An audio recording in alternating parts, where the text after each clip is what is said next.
இந்த நாளிலும் ஆண்டவருடைய பாதத்தில் கடந்து வந்து இறைவனை தொழுது கொள்ள பணிந்து கொள்ள சேவிக்க ஆராதிக்க தேவன் கொடுத்த நாள் சிலாகியத்திற்காக ஆண்டவருக்கு நம்ம அதிகமாக ஸ்தோத்திரம் செலுத்துவோமாக. தேவனுடைய மகாபரிசுத்த நாமத்திற்கு மகிமை உண்டாதாக. நாம் நிர்மூலமாக இருக்கிறது கர்த்தருடைய கிருபையை அவருடைய இறக்கங்களுக்கு முடிவில்லை என்று சொல்லியிருக்கிறபடி கர்த்தருடைய கரம் நம்மோடு கூட இருந்தபடினால் தேவனுக்கு ஸ்தோத்திரம் செலுத்துவோம்.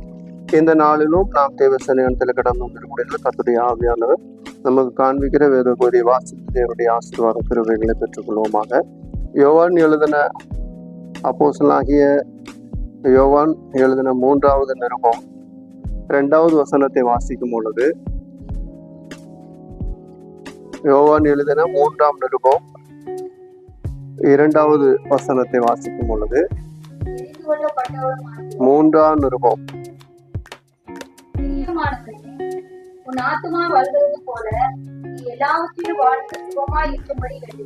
பிரியமானவனே, உன் ஆத்துமா வாழ்கிறது போல நீ எல்லாவற்றிலும் வாழ்ந்து சுகமா இருக்கும்படி வேண்டுகிறேன் என்று சொல்லி மூப்பருக்கு மூப்பனாகிய காயுவுக்கு யோவான் எழுதுகிறதை நாம் விதமாக பார்க்கிறோம். காயு என்கிற ஒரு மூப்பன், அந்த மூப்பனுக்கு எழுதும் பொழுது அவர் விதமாக எழுதுகிறார், பிரியமானவனே, உன் ஆத்துமா வாழ்கிறது போல நீ எல்லாவற்றிலும் வாழ்ந்து சுகமா இருக்கும்படி வேண்டுகிறேன் என்று சொல்லி அப்போஸ்தலனாகிய பரிசுத்த யோவான் விதமாக நிருபம் எழுதுகிறதை பார்க்கிறோம். பிரியமானவர்களே, நாம் தேவ சன்னிதானத்திலே கடந்து வந்திருக்கிறோம். அவர் சொல்லுகிறார், பிரியமானவனே, உன் ஆத்துமா வாழ்கிறது போல. அப்படி என்றால் அவர் ஆத்மா எப்படி வாழ்ந்தது என்று சொல்லி அடுத்த வசனத்தை வாசிக்கும் பொழுது இவ்விதமான ஒரு சாட்சி சொல்லுகிறதை பார்க்கிறோம். வாசிக்கும் 3வது வசனம், சகோதரர் வந்து நீ சத்தியத்தில் நடந்து கொள்கிறாய் என்று உன்னுடைய உண்மையை குறித்து சாட்சி கொடுத்த போது மிகவும் சந்தோஷப்பட்டேன் என்று சொல்லி சொல்லுகிறதை பார்க்கிறோம். தேவனுடைய மகாபரிசுத்த நாமத்திற்கு மகிமை உண்டாதாக. உன்னுடைய உண்மையை குறித்து சாட்சி கொடுத்த பொழுது நான் மிகவும் சந்தோஷப்பட்டேன். ஏனென்றால் நீ சத்தியத்திலே நடக்கிறாய் என்பதை குறித்து உன்னுடைய உண்மையை குறித்து எனக்கு சாட்சி சொன்னார்கள். ஏனென்றால் நீ சத்தியத்திலே நடந்து கொண்டிருக்கிறாய், அறிந்து கொண்ட சத்தியத்திலே சரியாக நடந்து கொண்டிருக்கிறாய். ஆனால் நீ உண்மை உள்ளவனாக இருக்கிறபடினாலே நீ கர்த்தருக்கு பிரியமானவன் என்று சொல்லுகிறார். கர்த்தருக்கு பிரியமானவனாக இருந்தபடினாலே நானும் உன்னை பிரியமானவனே என்று அழைக்கிறேன். பிரியமானவனே, உன் ஆத்துமா வாழ்கிறது போல நீ எல்லாவற்றிலும் வாழ்ந்து சுகமா இருக்கும்படி நான் ஆண்டவரிடத்துல வேண்டுதல் செய்கிறேன் என்று சொல்லி யோவான் எழுதுகிறத விதமாக பார்க்கிறோம். அப்படி என்றால் கர்த்தருடைய பிள்ளைகள் ஆவிக்குரிய ஜீவியத்தில சத்தியத்துல அவர் நிலைத்திருந்து சத்தியத்துல சாட்சியா வாழ்கிற அந்த சாட்சியானது அது வெளியே தெரியப்படும் பொழுது விதமாக அதை குறித்து ஆவிக்குரிய தகப்பன்மார்கள் மிகுந்த சந்தோஷப்படுகிறதை விதமாக பார்க்கிறோம். அப்படி சந்தோஷப்படுவது மாத்திரமல்ல, அவர் என்ன சொல்கிறார், உன் ஆத்துமா ஆண்டவரோடு எவ்விதமாக வாழ்கிறதோ, உன்னுடைய ஆத்துமா ஆண்டவரோடு எவ்விதமாக சத்தியத்தில் நெருங்கி போகிறதோ அதை மாதிரி நீ விதமாக எல்லாவற்றிலும் சரீர பிரகாரமாக எல்லாவற்றிலும் சுகமா இருக்கும்படி நான் வேண்டுதல் செய்கிறேன் என்று சொல்லி சொல்கிறதை பார்க்கிறோம்.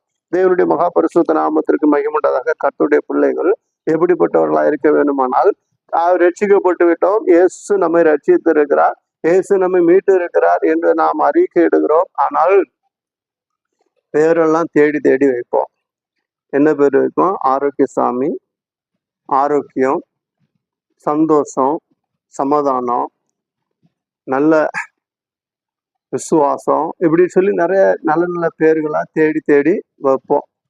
ஆனா ஆண்டவருக்கு பிரியமா இருப்போமான்னா, ஆண்டவருக்கு பிரியமா அநேகர் நடந்து கொள்ளாததுனாலே அநேகர் ஆரோக்கியசாமி, ஆரோக்கிய அந்தோணி, மரியா அந்தோணி எல்லாம் விதமாக பேர் வைத்து விட்டு ஆரோக்கியம்னு பேர் வச்சுட்டு எங்க இருக்கிறாங்க? ஆஸ்பத்திரியில தான் இருக்கிறாங்க. ஏன் ஆஸ்பத்திரியில இருக்கிறாங்கன்னா, இவங்க ஆண்டவருக்கு விருப்பமானபடி செய்கிறது இல்லை என்று சொல்லி நவதமாக பார்க்கிறோம். ஆண்டவருடைய விருப்பத்தை இவர்கள் செய்கிறதில்லை, அதனால் இவர்களுக்கு எந்த விதமான ஆரோக்கியமும் இருப்பதில்லை. விதமாக தமிழ்நாடு அரசு கணக்கெடுத்து சொல்லும். தமிழ்நாடு அரசு மாத்திரமல்ல, உலகத்திலேயே உலகம் முழுவதும் சர்வே எடுத்து சொல்லுவாங்க. என்ன தெரியுமா? கிறிஸ்துமஸ் வந்துருச்சுன்னா அதிகமான ஒயின் ஷாப், ஒயின் விற்கிற நாள் அந்த கிறிஸ்துமஸ் நாள்ல நல்ல வியாபாரம் அப்படின்னு சொல்லி கணக்கெடுத்து சொல்லுவாங்க. அப்போ நிறைய பேர் என்ன செய்யறாங்க, கிறிஸ்துமஸ் நாள்ல ஒயின் வாங்கி அதாவது மது வாங்கி அவர்கள் அருந்துகிறதை அது பழக்கமாக வைத்திருக்கிறார்கள். சந்தோஷமான நாட்களிலே மது அருந்த வேண்டும் என்று சொல்லி விதமாக உலக பிரகாரமா இருக்கிறது போல அநேக கிறிஸ்தவர்களும் மது அருந்தி விட்டு குடித்து கூத்தாடி விதமாக பலவிதமான காரியங்களை செய்து கொண்டிருக்கிறார்கள். ஆனால் ஆண்டவரை நினைப்பதில்லை. ஆண்டவரை எப்படி நினைக்கிறார்கள் என்றால், ஒரு குடியிலே ஆண்டவரை வைத்து விடுகிறார்கள். ஏனென்றால் பிறந்த நாளை கொண்டாடுகிறோம் என்று சொல்லி பார்ட்டி கொண்டாடுகிறோம் என்று சொல்லி தண்ணி அடித்து பீடி பலவிதமான கெட்ட செயல்களை செய்து அவ்விதமாக கொண்டாடுகிறத கேக்கு வெட்டி கொண்டாடுகிறார்கள்.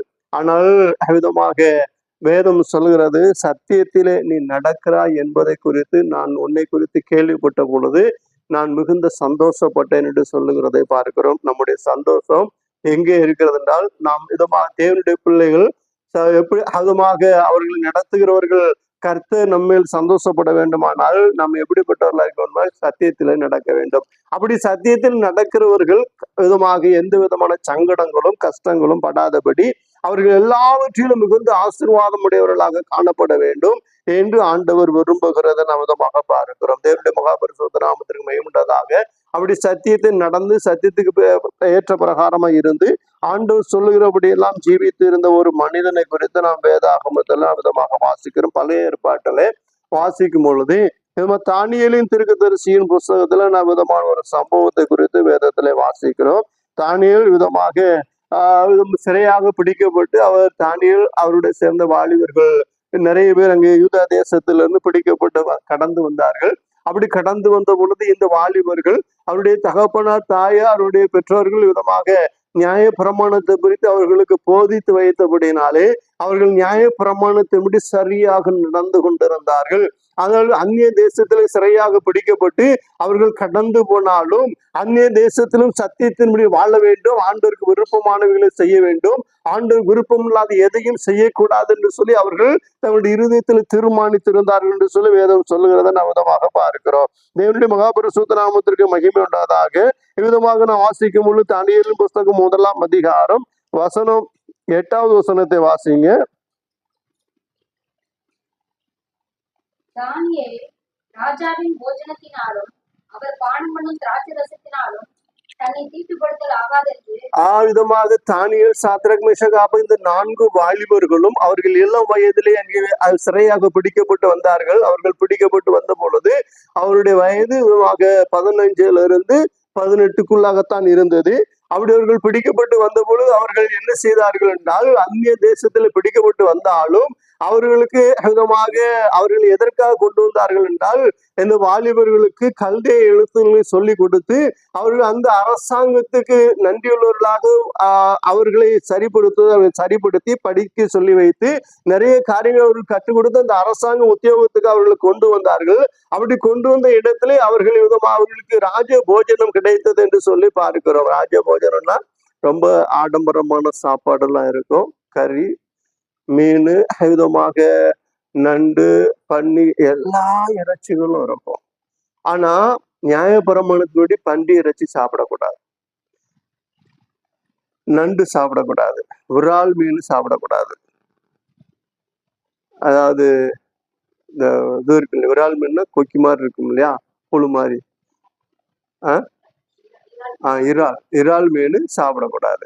அப்படி நிறைய காரியம். ஆனா ராஜாவுடைய பாபிலோன் ராஜாவுடைய போஜனத்துல எல்லாமே என்ன செய்யும் இருக்கும். இன்னைக்கு நம்ம எல்லாம் என்ன செய்வோம், விரால் மீன்லாம் சாப்பிடுவோம் இல்லையா.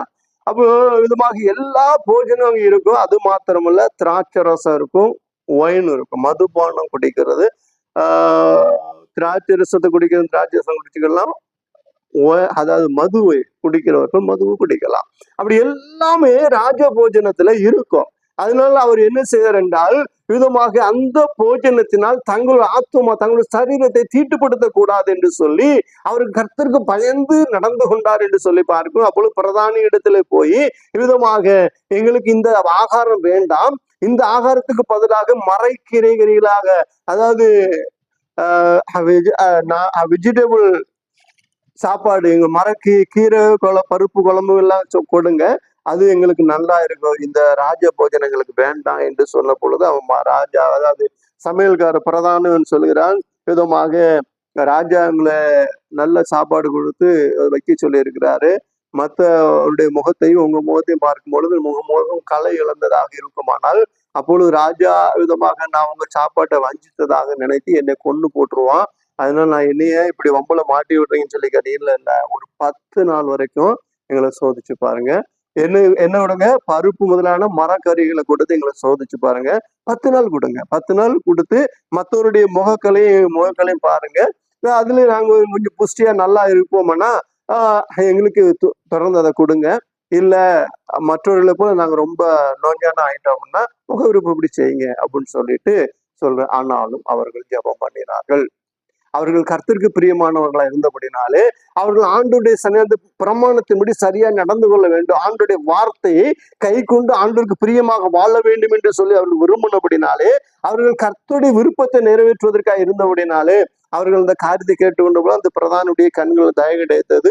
அப்பொழுது அந்த மனுஷன் சரி ஒரு 10 நாள் தானே, 10 நாள் விரும்பாக நாம் இந்த ஆகாரத்தை கொடுப்போம் என்று சொல்லி பருப்பு முதலான மரக்கறிகளை கொடுத்து அந்த 4 வாலிபர்களையும் சோதித்த பொழுது அந்த 4 வாலிபர்களுடைய முகங்களை பார்க்கலும் விதமாக ராஜபோஜனத்தை சாப்பிட்ட முகங்கள் சோர்வாகத்தான் இருந்தது. ராஜபோஜனத்தை சாப்பிட்டவர்கள் நன்றாக சாப்பிட்டார்கள், கொளுத்த கன்றுகளையும் இறைச்சிகளையும் நல்லா சாப்பிட்டார்கள், தண்ணி அடித்தார்கள்.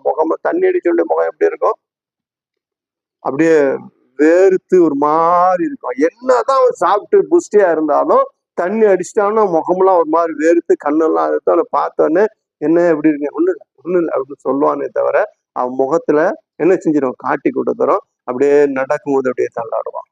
நடக்கும்போது அப்படியே தள்ளாடும், ஒரு நிதானம் இருக்காது, பேச்செல்லாம் கொஞ்சம் ரொம்ப கெத்தா பேசுவான், ரொம்ப இதை பண்ணி பேசுவான். ஆனா சரியான புத்தி வேலை செய்யாது என்று சொல்லி பார்க்கிறோம். தேவனுடைய மகாபரிசுத்த நாமத்திற்கு மேம்பட்டதாக சொந்தக்காரங்களுடைய ஃபங்க்ஷனுக்காக ஊருக்கு போயிருந்தப்போ அதாவது எனக்கு அண்ணன் முறை உண்டு, அவன் தான் வந்துட்டு எப்பா நீலாம் வந்துட்டீங்க ரொம்ப சந்தோஷம், நிறைய ரொம்ப தத்துவம் இல்லாம பேசினான். நான் சிரிச்சுட்டு, ஏன்டா தண்ணி அடிச்சா உங்களுக்கு எங்கடா இருந்து தத்துவம் வருதா, தண்ணி அடிச்சிருந்தா அவன் அண்ணன் தான், அவனை கூப்பிட்டேன், ஏன்டா அவனுக்கெல்லாம் தண்ணி அடிச்சா எங்க இருந்துடா அவங்களுக்குலாம் அந்த தத்துவம் வருது, தண்ணி அடிச்சா தத்துவமா பேசுறீங்க, தண்ணி அடிக்கலாம் கண்டுக்கவே மாட்டேங்கிறீங்க, ஏன்டா அப்படி பண்றீங்க அப்படின்னு. அப்போ இன்னைக்கு நிறைய பேர் என்ன, தண்ணி அடிச்சா வீர வசனம் எல்லாம் பேசுவான், தண்ணி அடிச்சா பயங்கரமான காரியங்கள்லாம் பேசுவான். ஆனா குடிகாரம் பேச்சு விடிஞ்சா போச்சு. ராத்திரி தண்ணி அடிச்சுட்டு வீராவசனமா பேசுவான், பாட்டெல்லாம் பாடுவான், எல்லாரும் செய்வான். விடிஞ்சு போச்சு, மது அந்த போதை இறங்கிடுச்சுன்னா என்ன ஆயிடுவான், காலையில செத்த நாய் மாதிரி சுருண்டு மடங்கி எங்க நேரம் படுத்து கிடப்பான். அப்ப இதுதான் அவனுடைய அப்போ இந்த போஜனத்தை புசிக்கிறவர்களுக்கு மது கண்டிப்பாக உண்டு. இன்னைக்கு சில டிரான்ஸ்போர்ட் பஸ்ல ஓடுது இல்லையா, தனியார் பஸ், அந்த பஸ்ல அப்படி கேள்விப்பட்டேன். அதாவது வேகமா மதுரையில இருந்து கோவில்பட்டி சண்டிங் அடிக்கிற சில பஸ்ஸுகள்ல டிரைவருக்கு ஏறினோடனே ஒரு அவுன்ஸ் மது கொடுப்பாங்களாம். ஏன்னா அவன் இடையில தைரியமா ஓட்டணும், எந்த இதுக்கும் பயப்படக்கூடாது அப்படின்னு சொல்லி. அதுல ஒரு டிரைவர் எனக்கு அப்படிலாம் மது வேணாம் அப்படின்னு, ஏதாவது பிரச்சனை ஆச்சுன்னு எனக்கு வேணாம்னு சொல்லி சொன்னதாக ஒரு கேள்விப்பட்டேன். அப்போ நிறைய இடங்கள்ல என்ன செய்யறாங்கன்னா மதுவை அந்த கம்பெனிகளை ஊத்தி கொடுக்கறதை பாருங்க. அப்படியே ராஜபோஜனத்துல ஒரு சாதாரண இதுல எப்படி இருக்கும் பொழுது ராஜபோஜனத்துல எல்லாமே இருக்கும். அப்போ இவர் என்ன செய்யறாங்க, தன்னை அந்த போஜனத்தினாலே தன்னை என்ன செய்யக்கூடாது, தீட்டுப்படுத்தக்கூடாது. நியாயப்பிரமாணத்தின்படி இதை சாப்பிட வேண்டும், இதை சாப்பிடக்கூடாது என்று சொல்லி ஆண்டவர் சொல்லி வைத்திருக்கிறார். அதனால இதைத்தான் சாப்பிட வேண்டும் என்று சொல்லி அவர்கள் அதிகமாக பிடிவாதமா இருந்து தங்களை காத்து கொண்டபடினாலே, சத்திய வசனத்துக்கு அவர்கள் கீழ்ப்படிந்தபடினாலே, சத்தியத்தில் நடக்கிறாய் என்று உன்னை குறித்து கேள்விப்பட்ட பொழுது நான் சந்தோஷப்பட்டேன் என்று சொல்லி அப்போஸ்தலன் யோவான் சொன்னது போல விதமாக இந்த தானியேல், சாத்ராக், மேஷக், ஆபேத்நேகோ அவர்கள் ராஜ்ய போஜனத்தில் தங்களை தீட்டுப்படுத்தாதபடி தேவனுக்குள்ளாக தங்கள் சரீரத்தை பரிசுத்தமாக காத்துக்கொள்ள வேண்டும் என்று சொல்லி அவர்கள் அந்த வாலிப நாட்களை தங்கள் விரும்பினபடினாலே என்ன நடந்துச்சு தெரியுமா? நாம் விதமாக வேதத்துல வாசிக்கிறோம். அவர்களை பார்த்து ராஜா அவரிடத்துல கேள்வி கேட்ட பொழுது மற்ற ராஜபோஜனத்தை சாப்பிட்டு நல்ல புஷ்டியா எல்லாம் கொண்டு இருந்தவர்களை பார்க்கணும், இவர்கள் எல்லாவற்றையும் எப்படி இருந்தார்களா, 10 மடங்கு அதற்கு சமர்த்தர்களா கண்டார் என்று சொல்லி நவதுமா கடைசி 2 வசனத்தை வாசிங்க. 1ஆம் அதிகாரம் 10வது 11வது வசனம். 19, 20. அவர்கள் ராஜாவிடத்தில் கொண்டு வருவது குறித்த நாட்கள் நிறைவேறின பொழுது குறித்த நாட்கள் நிறைவேறின பொழுது ராஜா பிரதானிகளின் தலைவன் அவர்களை நேபுகாத்நேச்சாருக்கு முன்பாக கொண்டு வந்து விட்டான். நேபுகாத்நேச்சாருக்கு முன்பாக கொண்டு வந்து விட்டான். ராஜா அவர்களோட பேசினான். அவர்கள் எல்லாருக்குள்ளும் தானியேல், அனனியா, மீஷாவேல், அசரியா என்பவர்களைப் போல வேறொருவரும் காணப்படவில்லை. அவர்கள் எல்லாருக்குள்ளும் இவர்களைப் போல வேறொருவரும் காணப்படவில்லை. ஆகையால் இவர்கள் எங்க நின்றார்கள்? ராஜ சமூகத்தில் நின்றார்கள். அடுத்த வசனத்தை வாசிங்க.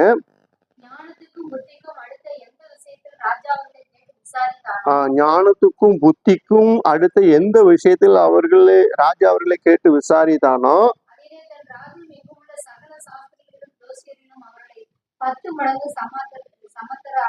தன் ராஜ்யத்தில் இருக்கிற யாரு பாருங்களோ அதுல தன் ராஜ்யம் எங்கும் உள்ள சகல சாஸ்திரிகளிலும் ஜோசேரியிலும் அவர்களை 10 மடங்கு சமர்த்தர்களாக கண்டான். 10 மடங்கு அதிகமான திறமை உள்ளவர்களாக இருந்தார்கள் என்று சொல்லி நமதுமாக பார்க்கிறோம். காரணம், இவர்கள் கர்த்தருடைய சத்தியத்தை கை கொண்டபடினாலே கர்த்தர் இவர்களை ஆசீர்வதித்தார். அது மாத்திரமல்ல, அவர்களுக்கு தேவனாகிய கர்த்தர் விதமா ராஜ்யபாரம் பண்ணாத நாட்களிலே தேவனாகிய கர்த்தர் என்ன செஞ்சார்? அவர்களுக்கு ராஜ்யத்தை அவர்கள் அந்த ராஜ்யபாரம் பண்ண 4 நாட்களில் அவர்களுக்கு ஒரு மேன்மையை கொடுத்தார் என்று சொல்லி பார்க்கிறோம்.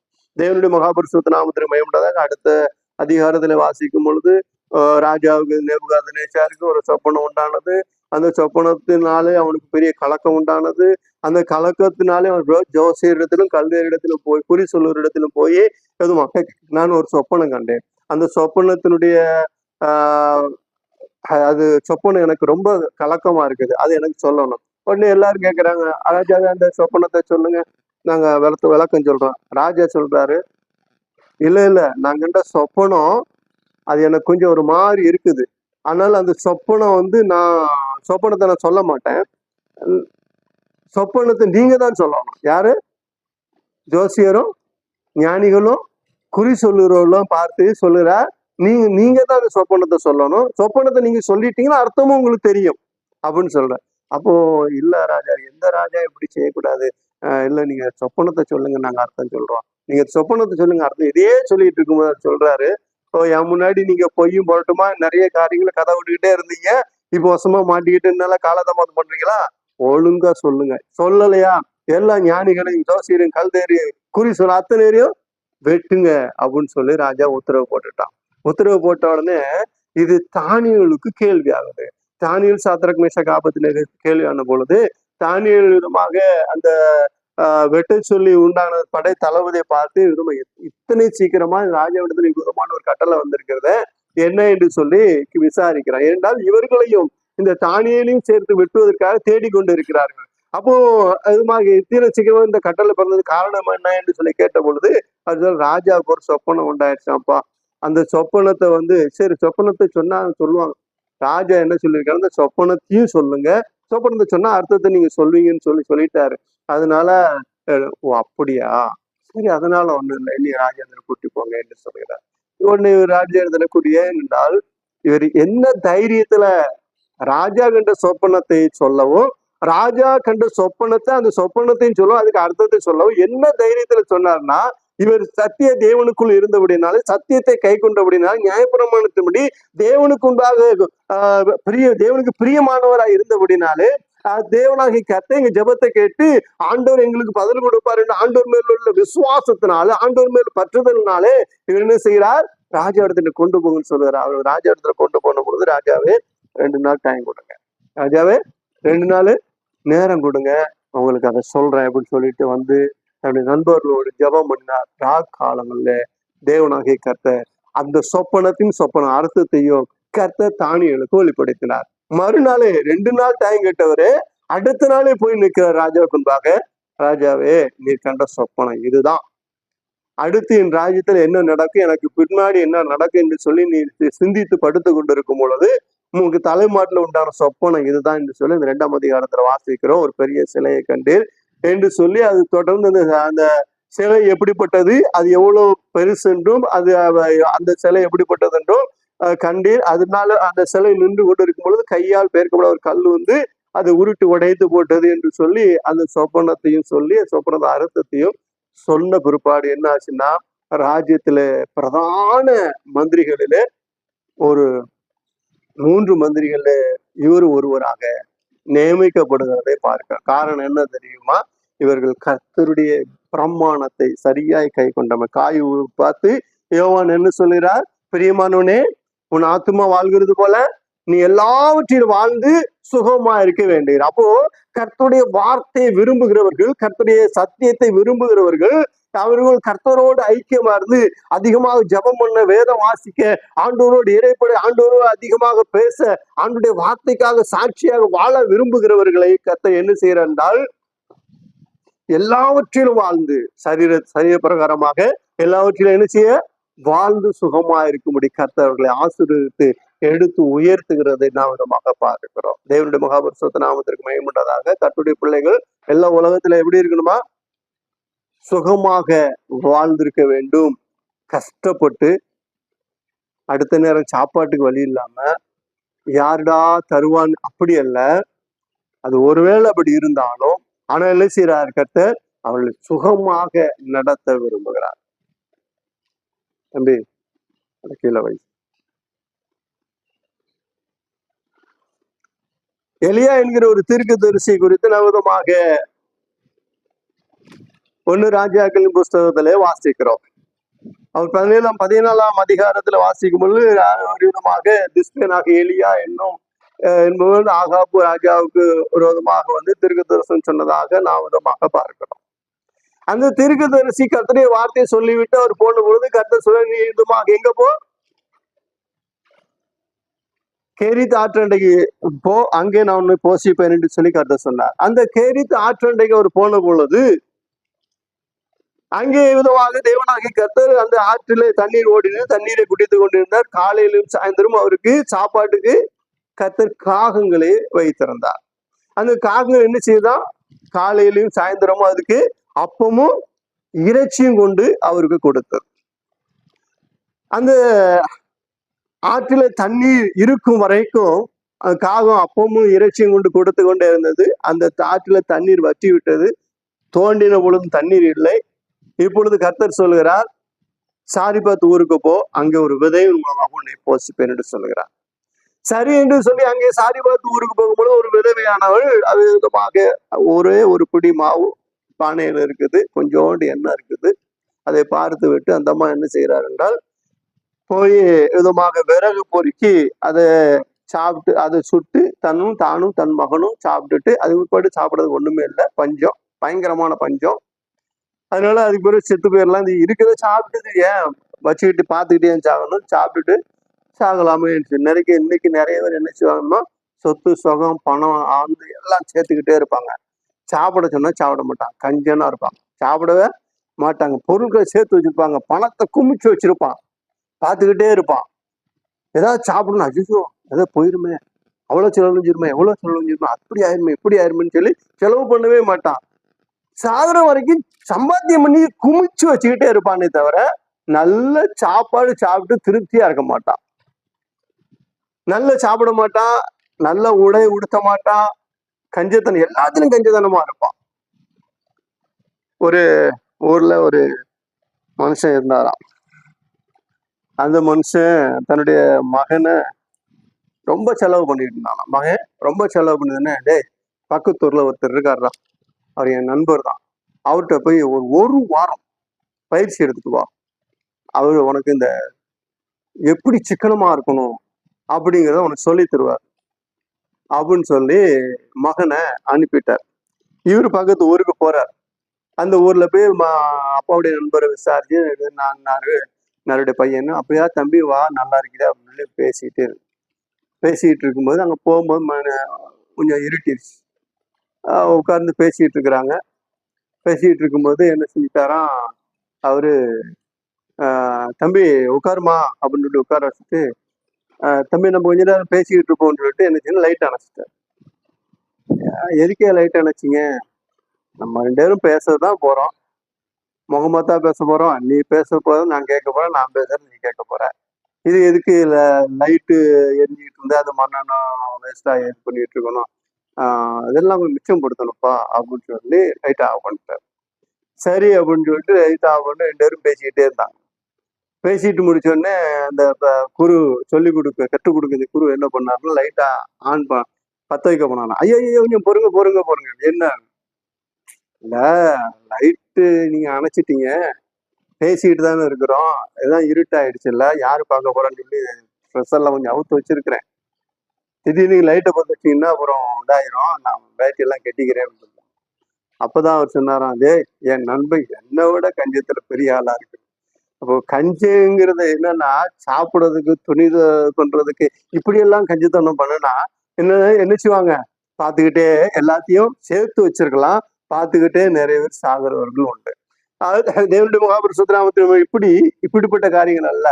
கர்த்தர் நமக்கு கொடுக்கிற காரியம் என்னென்றால், நாம் சத்தியத்தை சரியாய் கை கொள்ளும் பொழுது கர்த்தர் நம்மை ஆசீர்வதிக்கிறார். கர்த்தரின் ஆசீர்வாதமே ஐஸ்வர்யத்தை தரும், அதனுடைய அவர் வேதனை கூட்டார் என்று சொல்லி நீதிமொழிகள் புஸ்தகத்துல நாம் விதமாக வாசிக்கிறோம். கர்த்தர் ஒரு மனுஷனை ஆசீர்வதிக்கும் நிறைந்த ஆசீர்வாதம் உண்டாகுது. விதமாக தானியேலை கர்த்தர் ஆசீர்வதித்த பொழுது தானியேல் கர்த்தருக்கு பிரியமாக வாழ்ந்தார். தானியேலின் புஸ்தகம் 9ஆம் அதிகாரத்துல உபவாசம் பண்ணி ஜெபித்து கொண்டிருந்தார் என்று சொல்லி பார்க்கிறோம். 10ஆம் அதிகாரத்துல தேவ தூதன் காபிரியேல் தூதன் அவர் கடந்து வந்து பிரியமான புருஷனாகி தானியேலே என்று சொல்லி சொல்கிறார், நீ மிகவும் பிரியமானவன். என்ன சொல்கிறார்? நீ மிகவும் பிரியமானவன். நீ வேண்டிக்கொள்ள தொடங்கின பொழுதே கர்த்தரிடத்திலிருந்து கட்டளை வெளிப்பட்டு விட்டது, நீ கர்த்தருக்கு மிகவும் பிரியமானவன்.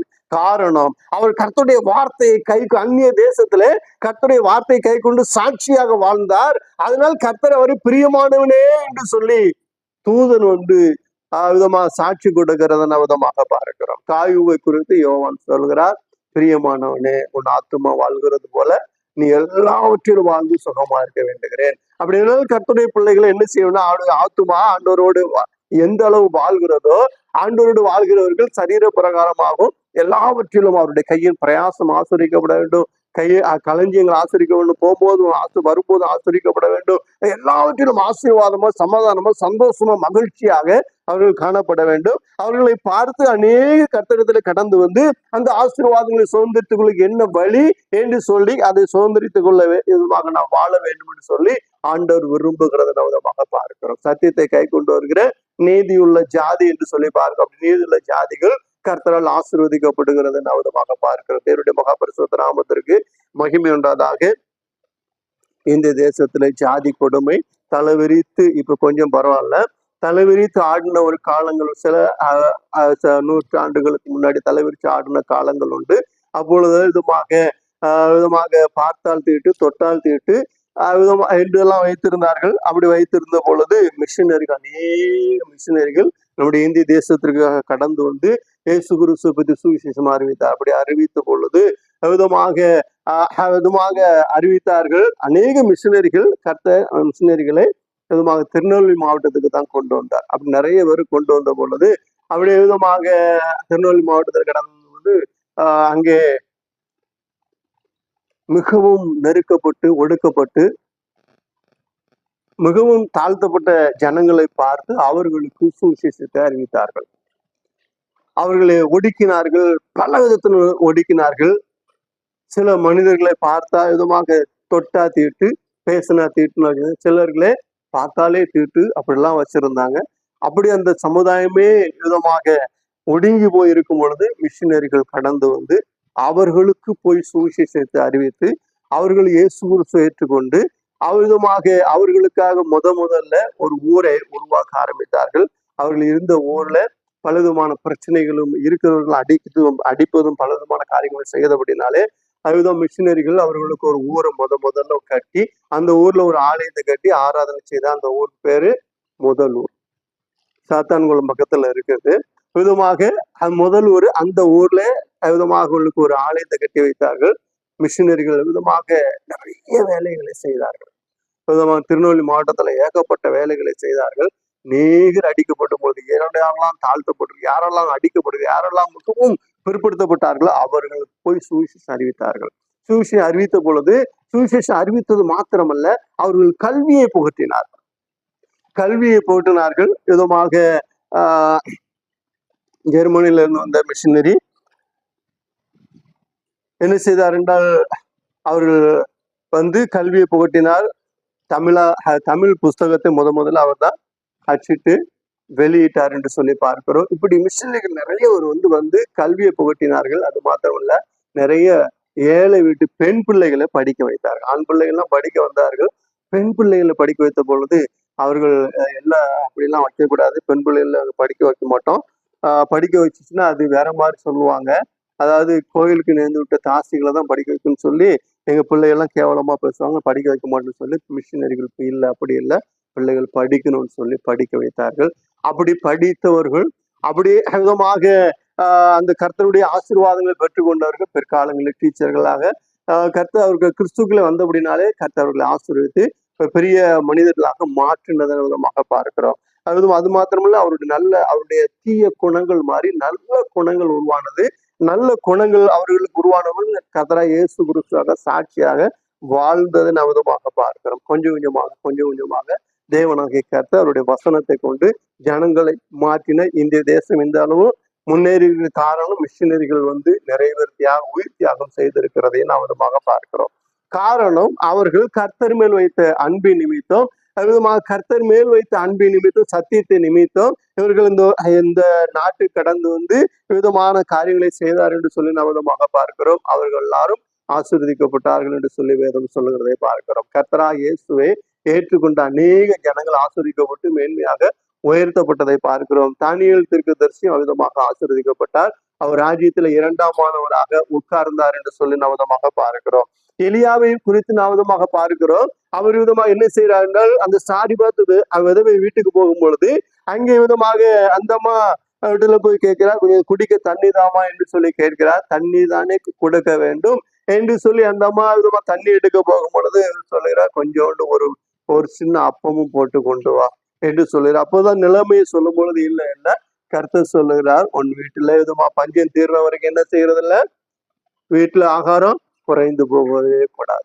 அதனால பானையில மாவு நிறைஞ்சிருக்கும், கலசத்துல என்ன நிறைஞ்சிருக்கும், நீ எனக்கு ஒரு அப்பத்தை கொண்டு வாமா என்று சொல்லுகிறார். சரி, தேவனுடைய மனுஷன் எதை சொல்லுகிறாரு என்று சொல்லி அந்த வார்த்தை விசுவாசி அந்த அம்மா போய் பானையும் கலசத்தையும் திறந்த பொழுது எண்ணெயும் மாவும் நிறைந்து இருந்ததையும், அந்த பஞ்சம் தீரும் வரைக்கும் அந்த அம்மாவும் ஒரு பிள்ளையும் இந்த எலியாவும் அக்கம் பக்கத்தினர்களும் சாப்பிட்டார்கள் என்று சொல்லி நாம் விதமாக வாசிக்கிறோம். தேவனுடைய மகாபரிசுத்த நாமத்துக்கு மேம்பட்டதாக தம்மை நோக்கி கூப்பிடுற காக்கை குஞ்சுகளுக்கும் இறங்குகிற தேவனாகிய கர்த்தர் கர்த்தருடைய வசனத்திலும் நடக்கிற தம்முடைய பிள்ளைகளை தேவனாகிய கர்த்தர் எப்படி செய்கிறார், ஆசீர்வதித்து உயர்த்துகிறார். அவர்கள் எந்த விதமான குறைவில்லாதபடி பாதுகாத்துக் கொள்கிறார் என்று சொல்லி பாருங்க. அதனால்தான் விதமாக மத்தேயு எழுதின சுவிசேஷத்துல நான் 6ஆம் அதிகாரத்துல வாசிக்கும் பொழுது, நீங்கள் ஆகாயத்து பறவைகளை கவனித்து பாருங்கள், காட்டு புஷ்பங்களை கவனித்து பாருங்கள், உடைக்காக சரீரத்திற்காக நீங்கள் கவலைப்படுகிறது என்ன, இவைகள்லாம் உங்களுக்கு வேண்டியது என்று உங்கள் பரமபிதா அறிந்திருக்கிறார்.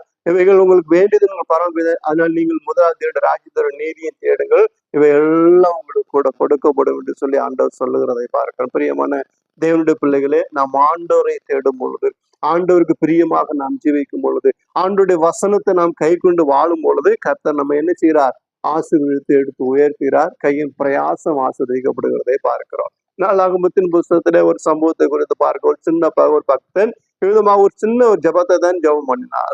அவருடைய குடும்பத்துல அவர் மிகுந்த விதமா என்ன செய்யறார், எல்லாராலும் புறக்கணிக்கப்பட்டவராக இருந்தார். புறக்கணிக்கப்பட்டு எல்லாராலும் முந்தையாக்கப்பட்டு இருந்த அந்த மனுஷன் விதமா ஆண்டவர் நோக்கி ஒரு சின்ன ஜபத்தை பண்ணினார். என்ன சொன்னார், தேவரீர் என்னை ஆசீர்வதித்து என் எல்லையை விரிவாக்கி தீங்கி என்னை தூக்கப்படுத்தாதபடி என்னை பாதுகாத்து அருள்வீர் என்று ஒரு சின்ன ஜபத்தை பண்ணினார். கர்த்தருடைய ஜபத்தை கேட்டாராம். கேட்டு அப்படியே அவரை ஆசீர்வதித்ததாக நான் அவருடைய எல்லையை கர்த்தர் விரிவாக்கினார். எந்த தீங்கு அவரை அணுகாபடி கர்த்தர் பாதுகாத்து கொண்டார். விதமா அவரை ஆசீர்வதித்தார். தேசத்துல சம்பத்து பெருகிற்று என்று சொல்லி நாம் விதமாக பார்க்கிறோம். பிரியமான கர்த்தருடைய பிள்ளைகளே, நாம் கர்த்தருடைய சன்னிதானத்துல கடந்து வந்திருக்கோம். கர்த்தருக்கு பிரியமானவர்களாக நாம் இருப்போமானால் கர்த்தர் நம்முடைய கையின் பிரயாசத்தை ஆசீர்வதிப்பார். கர்த்தருக்கு பிரியமாக எந்த விதத்துல நம்ம கர்த்தருக்கு பிரியமா இருப்போமோ அந்த விதத்துல கர்த்தர் நம்மை ஆசீர்வதித்துக் கொண்டே ஒரு சரீரத்தில் பலவீனங்கள் மாறும். விதமாக நம்முடைய தொழில்கள் ஆசீர்வதிக்கப்படும். விதமாக நாம் கடன் இல்லாதவர்களாக இருப்போம். மென்மேலும் ஆசீர்வதிக்கப்பட்டு உயர்த்தப்படும் என்று சொல்லி வேதம் சொல்லுகிறதை பார்க்கிறோம். உபாகமத்தின் புஸ்தகம் 28ஆம் அதிகாரம் 1 சில வசனங்களை வாசிங்க. உபாகமத்தின் புஸ்தகம் 28ஆம் அதிகாரம் 1 சில வசனங்களை வாசிக்கும் பொழுது இங்கு உபாகமத்துல தேவனுடைய மனுஷனாகிய மோசே இவ்விதமாக ஒரு காரியத்தை சொல்லுகிறதை பார்க்கிறோம். வாசிங்க 28.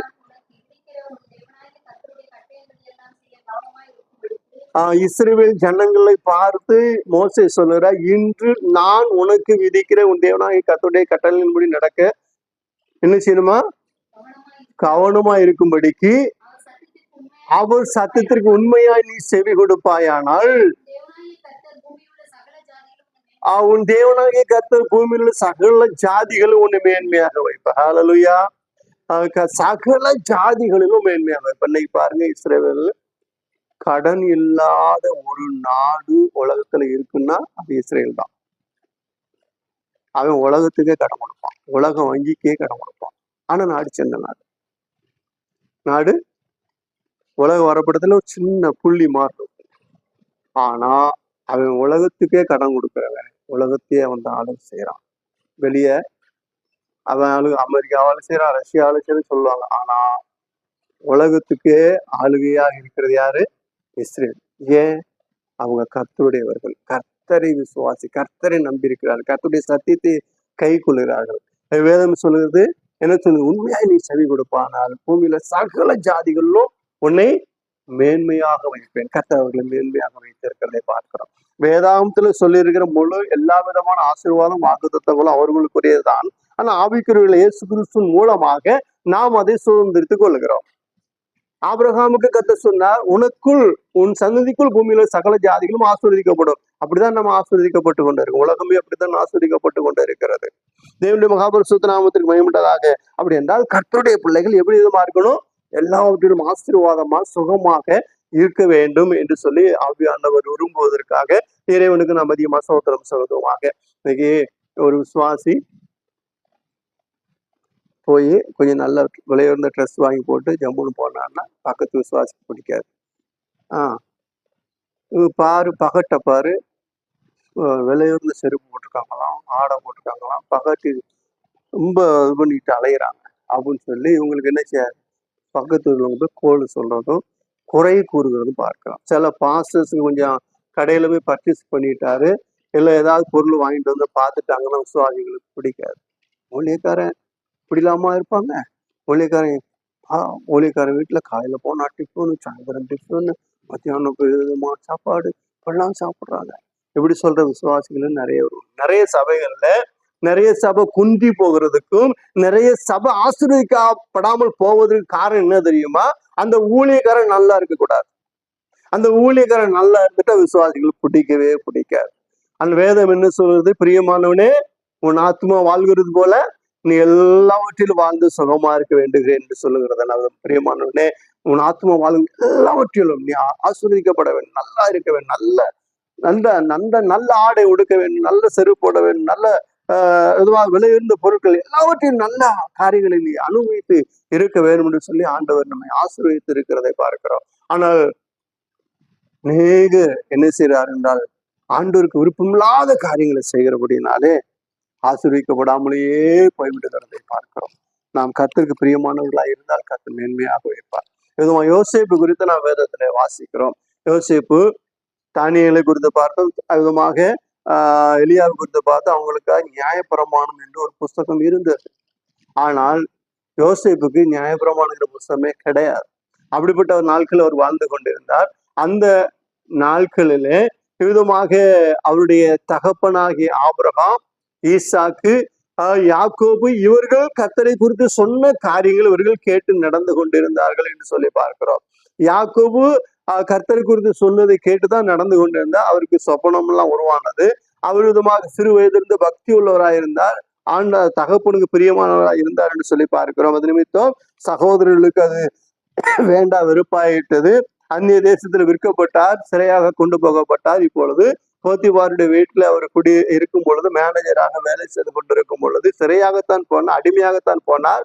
ஆனால் அவருடைய நல்ல நடக்கையை பார்த்து அவர் கர்த்தருக்கு பிரியமானவராக இருந்தபடினாலே கர்த்தர் அவரோடு கூட இருந்து அவரை ஆசீர்வதிக்கிறது அந்த எஜமான் கண்டு அந்த வீட்டுக்கு அவனை விதமாக மேனேஜராக மாற்றி விட்டார் என்று சொல்லி நாம் விதமாக பார்க்கிறோம். தேவனுடைய மகாபரிசுத்த நாமத்தில் மகிமையுண்டதாக. கர்த்தருடைய பிள்ளைகள் எதுவாக ஒரு வேலைக்கு போய் சேருவார்கள், ஆனால் அவர்கள் கர்த்தருக்கு பிரியமானவர்களாக இருக்கும். முதலாவது அவர்கள் என்ன செய்ய வேண்டும்? வேலைக்கு போகிற கர்த்தருடைய பிள்ளைகள் முதலாவது கர்த்தருக்கு பிரியமானவர்களாக வாழ வேண்டும், கர்த்தருடைய வார்த்தையின்படி நடக்கிறவர்களாக இருக்க வேண்டும். அது மாத்திரமல்ல, போய் வேலை செய்யற இடத்துல எஜமானுக்கு உண்மையானவர்களாக இருக்க வேண்டும். நிறைய பேர் என்ன செய்யறது இல்ல, உண்மையானவர்களா இருக்கிறது, கர்த்தருக்கு உண்மையானவர்களா இருக்கிறது இல்ல.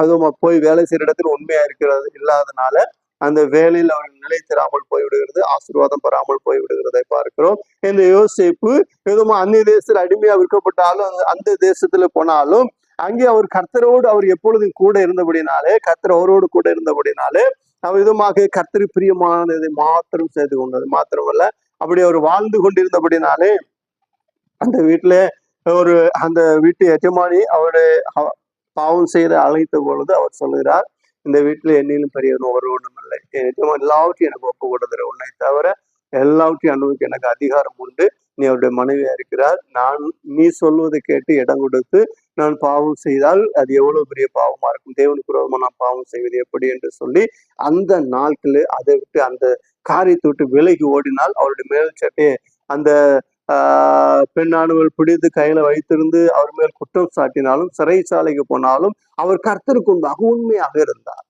கர்த்தருடைய விருப்பத்தை நிறைவேற்றுவதில் கர்த்தருக்கு உண்டாக தன்னை பரிசுத்தமாக காத்து கொண்டார். அதனால் அவருக்கு சோதனை உண்டானது, அந்த சோதனையை கர்த்தர் ஜெயமாக வெற்றியாக மாற்றினார் என்று சொல்லி நான் விதமாக பாரு. சோதனை சகிக்கிற மனுஷன் பாக்கியவான், அவன் உத்தமன் என்று விளங்கின பின்பு கர்த்தர் தம்மிடத்தில் அன்புகளுக்கு நீதியும் கிரீடத்தை அவர்களுக்கு கொடுப்பார் என்று சொல்லியிருக்கிறபடி அவ்விதமாக அவர் உத்தமன் என்று விளங்கின பொழுது அவரை அந்த நாட்டினுடைய பிரதம மந்திரியாக கர்த்தர் மாற்றினார் என்று சொல்லி பார்க்கிறோம். அப்போ கர்த்தருடைய பிள்ளைகள் எப்படி இருக்க வேண்டுமா? பிரியமானவனே, உன் ஆத்மா வாழ்கிறது போல நீ எல்லாவற்றிலும் வாழ்ந்து சுகமா இருக்க வேண்டும். அதாவது கீழே இருக்கிற கர்த்தருடைய பிள்ளைகள் படிப்படியாக ஆசிரியக்கப்பட்டு மேன்மையாக உயர்த்தப்பட வேண்டும்.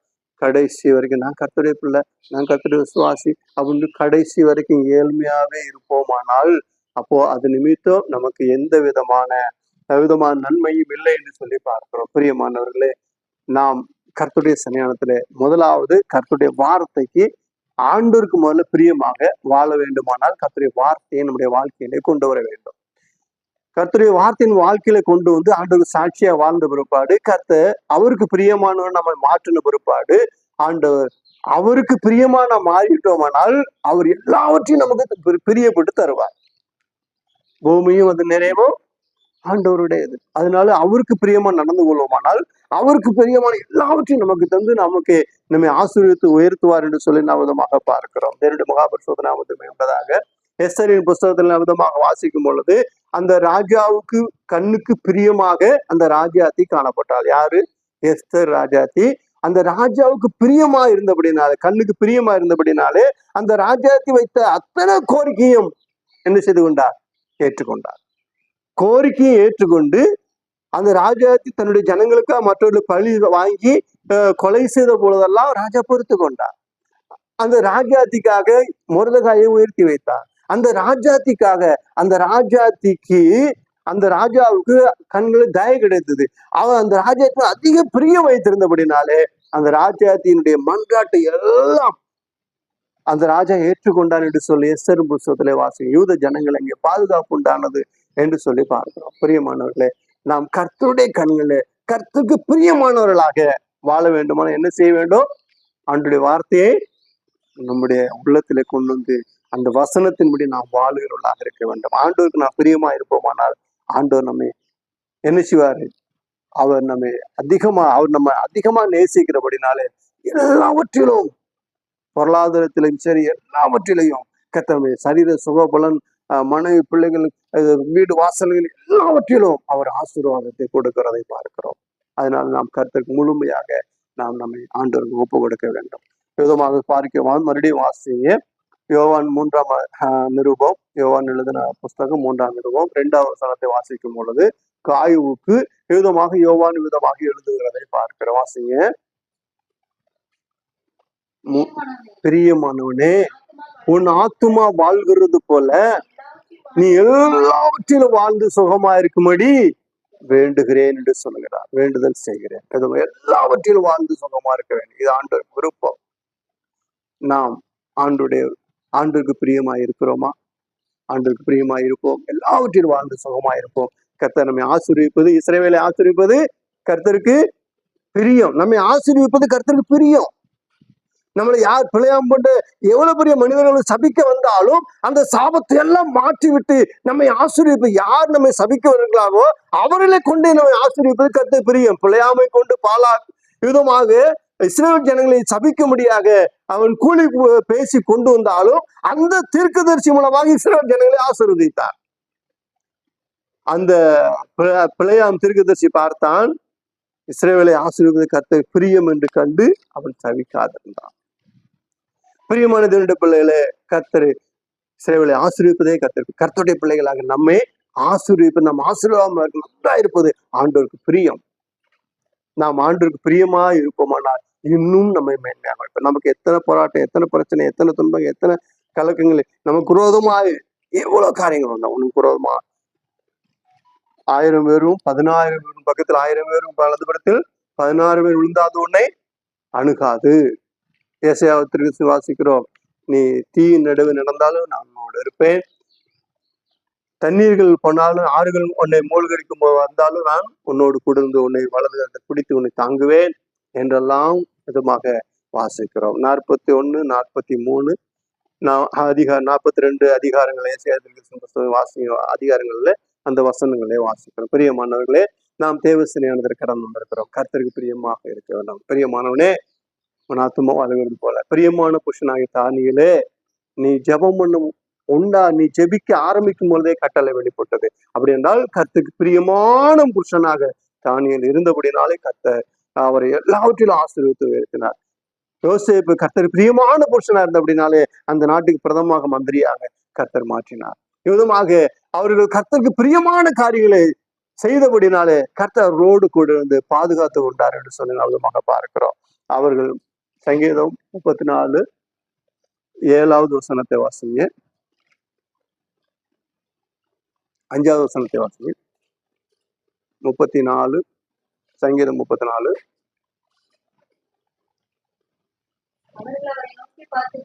அவர்கள் அவரை நோக்கி பார்த்து பிரகாசம் அடைந்தார்கள், அவர்கள் முகங்கள் வெட்கப்படவில்லை.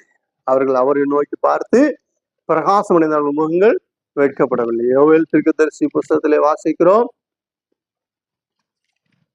கர்த்தருடைய ஜனங்கள் ஒருபோதும் என் ஜனங்கள் ஒருபோதும் வெட்கப்பட்டு போவதில்லை. நீங்கள் சம்பூர்ணமா சாப்பிட்ட திருப்பி நீங்கள் உங்கள் அதிசயமான இடத்தில் உங்கள் தேவனாய் கர்த்தருடைய நாமத்தை துதிப்ப என் ஜனங்கள் ஒருபோதும் வெட்கப்பட்டு போகுது. அது வெட்கப்படாமல் நம்மை பாதுகாத்துக் கொள்கிறார் என்றால் நாம் ஆண்டவருக்கு பிரியமாக ஆண்டோடைய விருப்பத்தின்படி நாம் நடக்கும் பொழுது நம்மை அதிகமாக ஆசீர்வாதத்தை எடுத்து உயர்த்துகிறார் என்று சொல்லி வேதம் சொல்கிறது. நாம் அதிகமாக ஆண்டவருக்கு பிரியமாக ஜீவிப்போம்.